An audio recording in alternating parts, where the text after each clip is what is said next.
Hello, everybody. Excuse me. It's Tuesday, March 26, 2024. I want to share with you some things that sold and have some other thoughts. I sold 3 items on Amazon. I'm sorry, eBay. These two, plus that lot, which I'm going to talk about, and then this book and this book on Amazon. Amazon, eBay, eBay. First of all, this is a VHS tape lot. And these are called preview tapes from Media Home Entertainment Presents. Check out everything that is on there. It's really a smorgasbord of different types of I think they're all what do you call them?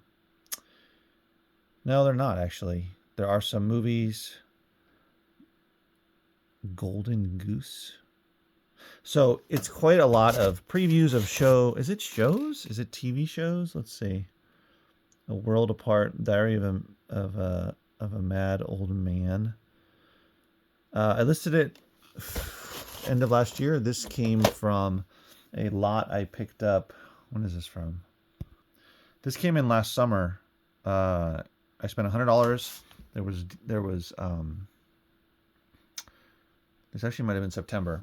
Don't quote me. I can't remember exactly because I get so much stuff in, but this was from a lot I paid $100 for. I know that. And I believe this was VHS tapes and laser discs. But nonetheless, I went back to the spreadsheet that I have for this particular bulk buy. And with this sale, I spent $100, and just on eBay, I have made $281. So that's $181 of profit. Only on eBay. It doesn't include things that I have sold in my retail store. So it's a profitable bulk buy.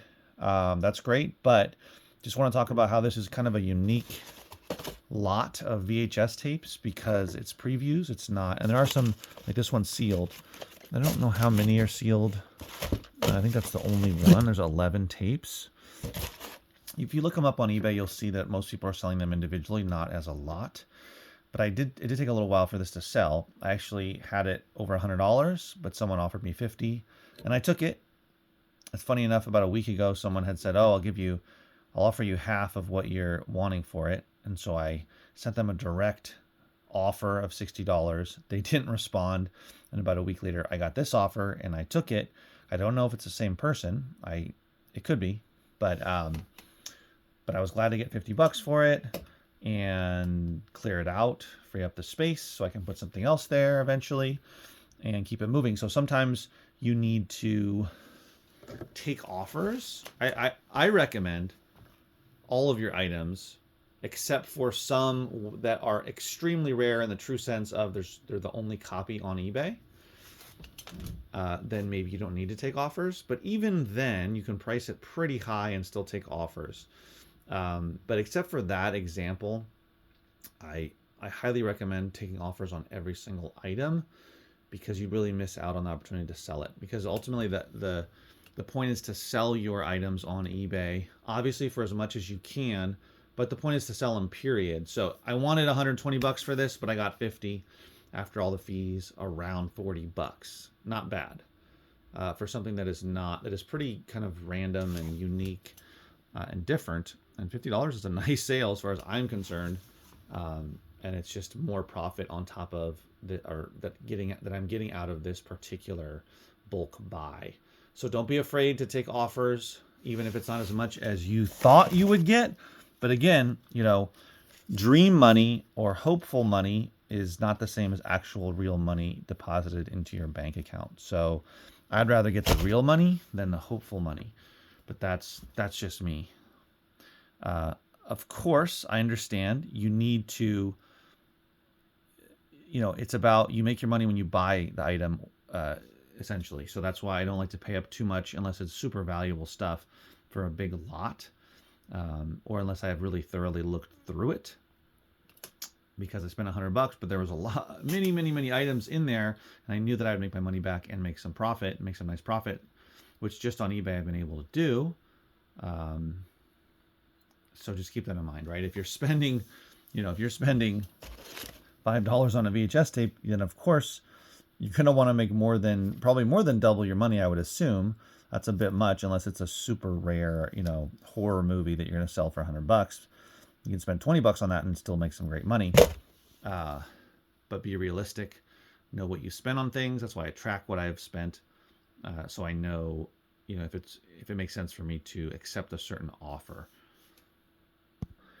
Something I've been doing lately is every time I go in to print out, to ship off an item that's sold on Amazon, merchant fulfilled. I'm not doing FBA, merchant fulfilled, or FBM, fulfilled by merchant, where I list the item, store it, and then ship it myself when it sells. So when I go in to ship an item, I don't know why I just sound like that, an item, like I did with these two, I go into my manage inventory tab or page, and I go through and reprice a bunch of items, not my entire inventory. I don't have a huge inventory. I've got I think I've been selling good amounts, so I'm down to maybe like 550-ish or so. But I go through and do dozens of reprice dozens of items. And because I've been doing that, and I'm not spending a ton of time doing like 10 minutes, probably on average, maybe 15 if I really dive deeper into the inventory, but I would say 10 to 15 on average. And my sales have gone up significantly to the point to where now I'm getting a sale every day essentially on Amazon with a very small inventory just by repricing manually, but doing it consistently, but only once a day and only for 10 or 15 minutes when I go to ship, whatever time that is in the day. Typically it's in the morning, sometimes it's later like today because of how things shook out for the day. But just, keep that in mind. If you have a repricer, then great. It's the same thing. It's just you're repricing many times a day. At some point I should get a repricer, but this has made a massive difference. I went from, I talked about another video, which hardly anybody watched for some reason. I guess most people want to see eBay stuff, but, which is fine. I used to make only book FBA reselling books and FBA videos. And now I rarely talk about Amazon. I mostly talk about eBay in my local store, but that's fine. I still like to sell on Amazon because you can list something and it can sell really quickly and there's tons of traffic. So just remember, reprice. If you don't have a repricer, which I guess most of you do, just doing it once a day, even once a day for me has made a big difference. Now, some of the items I thought I'd get $20 on, but I ended up getting $10 on, or much less than I thought, because I've had to reprice it down and battle all of the nonsense undercutters, which is why it's forcing me to do that. But that's just the reality. If you want to sell your stuff, that's what you have to do. So that's made a big difference for me, just doing it manually. Now, these two I sold on eBay. This is one that's been sitting around for a while. When is this from? Oh, this is from 2022. Crazy. Beyond Time and Space. I didn't make much money, a couple bucks on this because I had free shipping on it. I don't do free shipping anymore. Nonsense. Do not do free shipping. And it sold for like $8. So I made like $2 off of it. But, just keep it moving. Yeah. All my new items, everything I list now is there's no more free shipping. I'm not going to pay for shipping. So I've seen no difference in sales, by the way. And this one, yes, it is. Do not adjust. You don't have a dial anymore.